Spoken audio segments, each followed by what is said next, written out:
Hello all easy Sini ടോക്സിലേക്ക് എല്ലാവർക്കും ഒരിക്കൽ കൂടി സ്വാഗതം.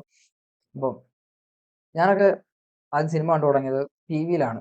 അതിനു മുന്നേ വി സി ഡിയിലൊക്കെ കാസറ്റൊക്കെ മേടിച്ചിട്ട് സിനിമ കാണുമായിരുന്നു. അപ്പം ടി വിയിലോട്ട് സിനിമ വന്നപ്പോഴത്തേനും എപ്പോൾ വന്നാലും കാണുന്ന സിനിമകളിലൊന്നായിരുന്നു വടക്കൻ വീരഗാഥ എന്ന് പറയുന്ന സിനിമ.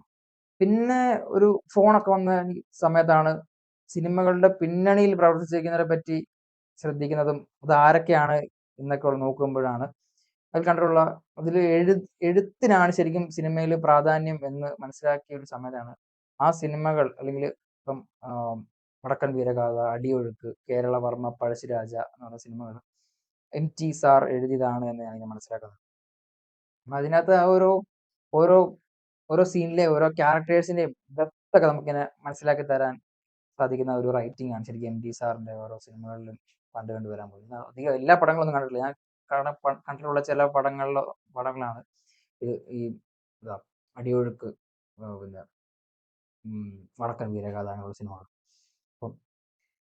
അപ്പം MT സാറിന്റെ എഴുത്തിൽ പുതിയൊരു പടം വരുന്നു എന്ന് പറയുമ്പോഴത്തേക്കും ഭയങ്കര ആകാംക്ഷ കാര്യങ്ങളൊക്കെയാണ്. അത് 9 സ്റ്റോറീസ്, ഒരു ആന്തോളജിയാണ്. 9 സ്റ്റോറീസ്, 9 സൂപ്പർ സ്റ്റാർസ്, 9 ഡയറക്ടേഴ്സ് എന്ന് പറഞ്ഞാണ് അതിന്റെ ഒരു എഴുത്തിലൊക്കെ വന്നിട്ടുള്ളത്. ആന്തോളജി എന്ന് പറയുമ്പോഴത്തേനും കുറെ സിനിമകൾ യോജിപ്പിച്ച ഒരു സിനിമ ആക്കുന്നു എന്നൊക്കെയാണ്, എന്നാണ് കുറെ സ്റ്റോറീസ് ഒരു സിനിമയാവുന്നു എന്നാണ് ആന്തോളജിയിൽ ഉദ്ദേശിക്കുന്നത്. അപ്പം എല്ലാവർക്കും അതങ്ങനെ ഇഷ്ടപ്പെടണം എന്നില്ല. ചിലരിങ്ങനെ പറയും ഒരു സിനിമ എന്ന് പറയുമ്പോഴത്തേക്കും ഒരു കഥയായിരിക്കണം, സ്റ്റാർട്ടിങ് ടു എൻഡ് വരെ ഒറ്റ കഥ, അത് ഒന്ന് അവസാനിക്കുന്നതായിരിക്കും ഒരു പടം. അത് ഓരോരുത്തരുടെയും ചിന്താഗതി കാര്യങ്ങളാണ്. എനിക്ക് ഇങ്ങനത്തെ പടങ്ങൾ ഞാൻ ഇഷ്ടപ്പെടുന്ന കൂട്ടത്തിലുള്ള ഒരാളാണ്.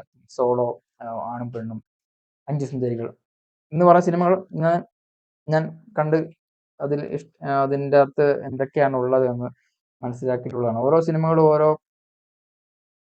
ഓരോ പ്ലോട്ട്, ഓരോ കാര്യങ്ങളായിരിക്കുമല്ലോ പറഞ്ഞു തരാൻ പോകുന്നത്. അപ്പം അതിലെന്താണ് പുതുതായിട്ട് ഉള്ളത് എന്നൊക്കെ എനിക്ക് ഭയങ്കരമായിട്ട് തപ്പിയെടുക്കാനൊക്കെ എനിക്ക് ഭയങ്കര ഇഷ്ടമൊക്കെയാണ്. അപ്പോൾ അതുപോലെയാണ് ഇപ്പം ആണും പെണ്ണും എന്ന് പറഞ്ഞ സിനിമ വരുമ്പോഴത്തേനും 3 കഥകളാണ് ശരിക്കും ആണും പെണ്ണും എന്ന സിനിമയ്ക്കകത്ത് വരുന്നത്. അപ്പം അത് 3നെയും കണക്ട് ചെയ്യുന്ന ഒരു ഫാക്ടറാണ് ആണും പെണ്ണും എന്ന് പറയുന്നത്. അപ്പം അതുപോലെ തന്നെ 5 സുന്ദരികൾ എന്ന് പറയുമ്പോൾ 5 സ്ത്രീകളുടെ ജീവിത കഥകളാണ് ഇങ്ങനെ പറഞ്ഞു പോകുന്നത്. അതുപോലെ തന്നെ സോളോ എന്ന് പറയുമ്പോഴത്തേനും 5 ശക്തികളുടെ, വായു, അഗ്നി എന്നിങ്ങനെ പറഞ്ഞ 5 ശക്തികളുടെ ഒരു ഇത് പറഞ്ഞു പോകുന്ന ഒരു ആന്തോളജി മൂവിയാണ് സോളോ എന്നൊക്കെ പറയുന്നത്. അപ്പോൾ അതുപോലെ തന്നെ ഇതിലെന്താണ് ഒരു മനോരഥങ്ങൾ എന്ന് പറയുന്ന സിനിമയിൽ ഒരുക്കി വെച്ചിട്ടുള്ളത് എന്ന് കാണാൻ എനിക്ക് ഭയങ്കര ആകാംക്ഷയും കാര്യങ്ങളൊക്കെ ഉണ്ട്. അതുപോലെ തന്നെ മമ്മൂട്ടി, മോഹൻലാൽ, ഫഹദ് ഫാസിൽ, അങ്ങനെ ഭയങ്കര നീണ്ട നിരയുണ്ട് ഈ പടത്തിന് ശരിക്കും വരുമ്പോഴത്തേനും. അപ്പം അതെല്ലാം വളരെ എന്താണ് അതിൽ ഉള്ളത് എന്നിങ്ങനെ കാണാനായിട്ടുള്ള ഒരു ആകാംക്ഷ ഭയങ്കരമാണ്. 2 ദിവസം ഉണ്ടായി ഇതിൻ്റെ ട്രെയിലർ വന്നിട്ട് എന്ന് തോന്നുന്നു. ഇപ്പോഴാണ് അവസരമൊക്കെ സമയം കിട്ടിയത് പടം ട്രെയിലർ കാണാനായിട്ട്. അപ്പം കൂടുതൽ വലിച്ചിഴക്കാതെ നമുക്ക് ട്രെയിലർ എങ്ങനെ ഉണ്ടെന്ന് നോക്കാം അല്ലേ? എനിക്ക് മനസ്സിലായി ട്രെയിലർ എങ്ങനെ ഉണ്ടെന്ന് നോക്കാം. In all things of nature, there is something of the marvelous. മലയാള സാഹിത്യത്തിലെ ആധുനികതയുടെ പര്യായമാണ് MT സാർ.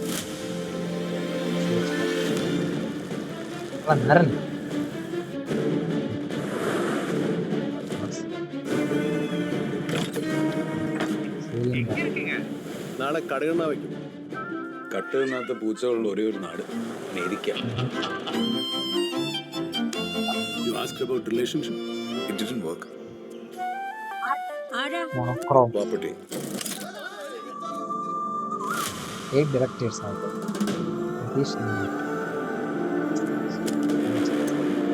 ഡയറക്ടേഴ്സിന്റെ പേര് സന്തോഷ്, പ്രിയദർശൻ, എക്സ്ട്രാ ഓർഡിനറി ശബ്ദം.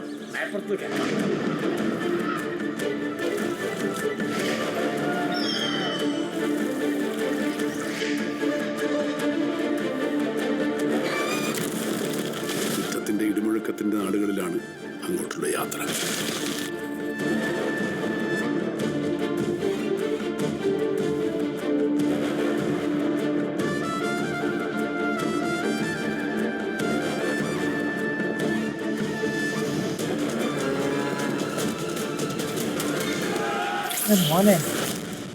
നാട്ടിൻപുറം നന്മകളാൽ സമൃദ്ധമായ ഒരു കാലമുണ്ടായിരുന്നു. ഗ്രാമത്തിൻ്റെ പ്രകൃതി മാറി, മനുഷ്യർ മാറി, ആരെയോ ബോധിപ്പിക്കാൻ ഉത്തരവാദിത്വം ഏറ്റെടുക്കുകയാണ് എൻ്റെ ഗ്രാമം.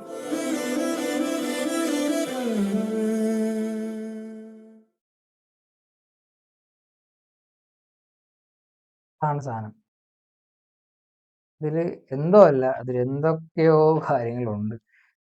ട്രെയിലർ കട്ട് ചെയ്തവനെ സമ്മതിക്കാൻ കേട്ടോ, അത് എനിക്ക് ഇഷ്ടപ്പെട്ടു. അത് എന്താ വെച്ചാൽ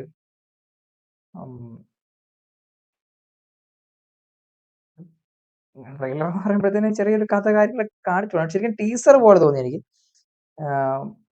പക്ഷെ എന്തോ ഉണ്ട് എന്നുള്ള ഒരു ഫീൽ ഇങ്ങനെ തരുന്നുണ്ട് പടത്തിന്റെ ട്രെയിലർ. ഇങ്ങനെ എന്തോ ഉണ്ട്, പക്ഷെ 9 കഥകൾ വരുമ്പോഴത്തേനും പരിമിതികളുണ്ട് ട്രെയിലർ കട്ട് ചെയ്യാനും കാര്യങ്ങളും എല്ലാം. അപ്പം സീൻസ് ഒക്കെ അടിപൊളിയായിട്ടുണ്ട്. മോഹൻലാലിന്റെ പടം, ലാലേട്ടന്റെ ആ ഒരു സിനിമ മാത്രമാണ് തോന്നുന്നു മോണോക്രോമിൽ കാണിക്കുന്നത്, ബാക്കിയെല്ലാം കളർ ഷെയ്ഡ് തന്നെയാണ് വരുന്നത്. അപ്പം ഓഫ്കോഴ്സ് ഇതെല്ലാം പല സ്റ്റോറീസ് ആയിരിക്കും. ഒന്നുമായിട്ട് കണക്ഷൻ ഉണ്ടാകുന്ന വെച്ചാൽ ആ സിനിമയായിട്ട് കണക്ഷൻ കാണാൻ സാധ്യത ഭയങ്കര കുറവായിരിക്കും. ആ ഒരു പിടുത്തമില്ല എന്തുവാ സംഭവിക്കുന്നത്. മനോരഥങ്ങൾ എന്ന് പറഞ്ഞ ആ ഒരു നോവലോ അങ്ങനെ എന്തെങ്കിലും വായിച്ചൊക്കെ നോക്കണം, എന്നാലേ അറിയാൻ പറ്റുമോ. ഒരു സാധനം പോയി കാണണം, എന്തായാലും പോയി കാണും. ഓഗസ്റ്റ് 15-ാം തീയതി പടം റിലീസാവുന്നുണ്ട്. ഭയങ്കര എക്സ്പെക്ടേഷൻ എന്ന് പറയുമ്പോഴത്തേനും ഭയങ്കര ഒരു സിനിമ എക്സ്പീരിയൻസ് കിട്ടാൻ വേണ്ടിയല്ല, എനിക്ക് എന്താണെന്ന് അറിയാനുള്ള ഭയങ്കര ആഗ്രഹമുണ്ടല്ലോ. ഒരു ബാഹുബലി കാണാൻ പോകുന്ന ഒരു ഒരു പ്രതീക്ഷയല്ല എനിക്ക് ഇതിനകത്തുള്ളത്. ഇതിനകത്തുള്ളതെന്ന് പറയുമ്പോഴത്തേനും എനിക്ക് ഉള്ളൊഴുക്ക് കാണാൻ പോയൊരു പ്രതീക്ഷയുണ്ട്. ഉള്ളൊഴുക്ക് കാണാൻ പോകുമ്പോൾ എന്താണ് ഇതിൻ്റെ അകത്ത് ഉള്ളതെന്ന് അറിയാൻ വേണ്ടിയുള്ള ഒരു ആഗ്രഹം ഉണ്ടായിരുന്നു. അതുപോലൊക്കെ തന്നെയാണ് ഇത് കാണാൻ പോകുമ്പോഴും. വാട്ട് ഈസ് മനോരഥങ്ങൾ എന്നൊരു ചോദ്യം വരുമ്പോഴത്തേനും വാട്ട് ഈസ് മനോരഥങ്ങൾ, ഇതാണ് മനോരഥങ്ങൾ എന്ന് പറയുന്ന ഒരു സാധനം വേണമല്ലോ. അപ്പം ഓഗസ്റ്റ് 15-ാം തീയതി കണ്ടറിയാം എന്താണ് സാധനം.